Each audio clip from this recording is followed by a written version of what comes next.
Hey y'all, what's up? Welcome to the channel. Today's little project is starting some more repairs on another trailer. A few videos ago I did a video on replacing the axle seal in my dump trailer, and that was an Alco brand axle. This one is a Dexter axle, so it's going to be pretty similar, but probably a little bit different in how that axle nut, the axle nut arrangement is. Dexter's I think have two small nuts and a little locking tab washer that sits in between those. But I'll show you when we get to that point. And I think I was taking these off, this wheel off initially to put a new tire on. I had a bad tire on it, and stripped out one of these lugs. You can see that. Stripped out one of the studs, and then also noticed that this, they call this a tensioning ring or retaining ring, and this is to, this is not a hub piloted hub. It is a stud piloted. So basically, this ring here helps to align your tire up and center it on your hub. Without this tire, these wheels could be off center. That could throw off your balance and really cause you to go down the highway not good, and possibly shear off some of these bolts. But anyhow, this is bent, so I ordered a new one of those. Ordered a pack of studs, so I'll replace that one. I went ahead and got an 8-pack just in case I come across any more. I can replace them. So I have to knock that out and put in a new one. So I got a new stud here. And while I got it, also I'm going to replace the this whole brake assembly, because I did some troubleshooting on my brakes, and I actually ended up disconnecting all of them at each hub, and I got basically 0 ohm reading on any of them. So one of them actually pulled out the whole wire as I was messing with it, so it's disconnected in here somewhere. And I think that's actually this one right here that I've got going to do first. Well, I've got a set of these, so I'm going to do this side and that side, and that way hopefully get this front axle good, so I at least have brakes on the front axle. And then I'll order a set for this back axle here. And while I'm doing that, I'm just going to go ahead and replace the seals. It is possible to take these off without damaging the seals, but it's kind of 50-50. Unless you actually have like a hub puller or something like that, you might be able to do it without damaging the seal. But these are older.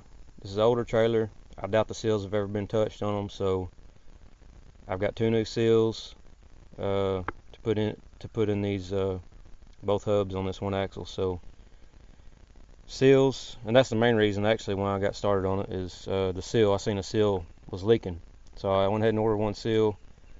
Then I got to mess with my brakes and figured out I had brake issues, so I ordered a set of brakes and then went ahead and ordered another seal. That way I can just get this axle taken care of, and I know it's good. So I'm going to go ahead and get started taking all this stuff off, and I come up to something that's pertinent, I think it's good info, I'll bring you in on it.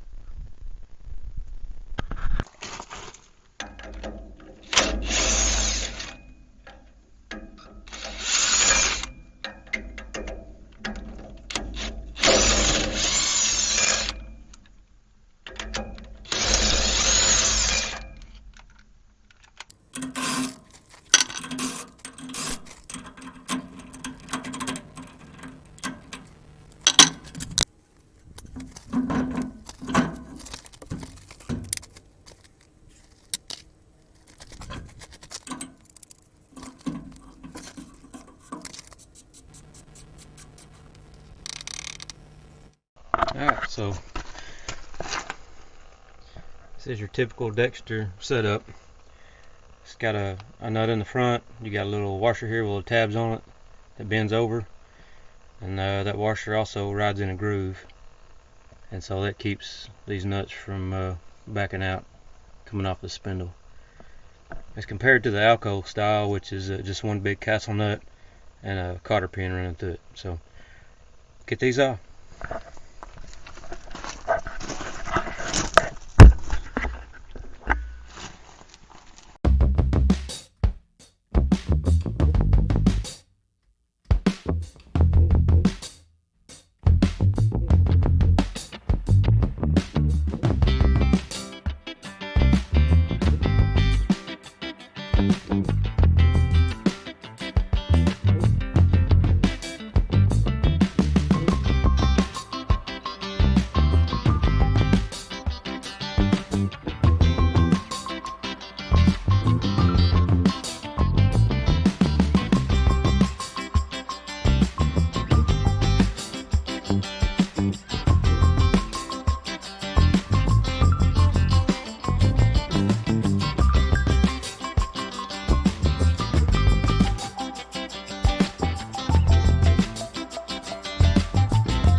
Alright, I got my drum mounting bolts in that I ordered.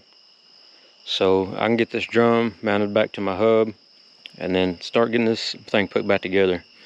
Like I said, I went ahead and ordered a few more just in case this next hub, if I have problems getting that drum off. A couple other things here is I was just curious. I've never torqued these things myself, but I was curious about torque specs.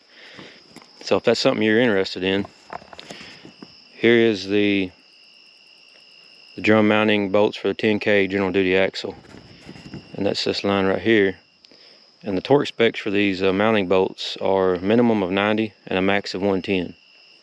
So I got my torque wrench with me. I'm gonna go ahead and torque mine just so I can say that I got them. I'll just put my wrench on about the middle of that range, so about 100 foot-pounds. And then also, I don't know if you can see it or not, but the brake mounting bolts, I'm gonna go ahead and torque those. I tightened them with the impact wrench, cordless impact, but I didn't get too crazy with it because I know I was gonna come back and torque them with the actual torque wrench. So if you're curious on those brake mounting bolts, we got a minimum of 55 and a maximum of 80.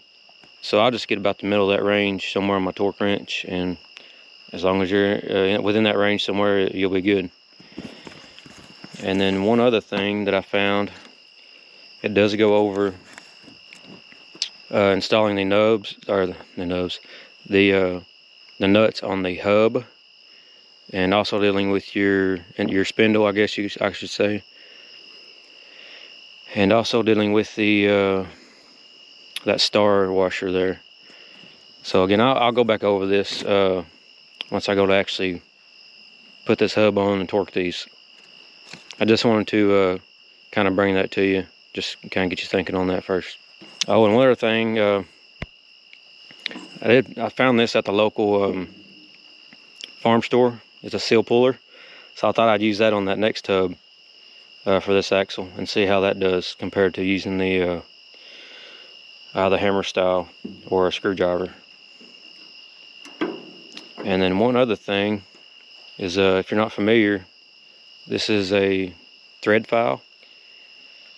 So if I go to put my lug nuts on and I come across any threads that seem like they may be roughed up a little bit or trying to cross thread, I'll take this thread file and get on the right pitch that I need, and I'll file those threads out, and that should make those nuts go on a lot easier. And hopefully that'll keep those lug bolts and studs from cross threading and stripping out like that one issue I had over on that one. Next step is just to put this all back together, and I'll bring you back when I go to torque those spindle nuts.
think that about wraps this video up. As you can see, I got the duals mounted back on there. I got oil in the hub, and I got the brake wired up.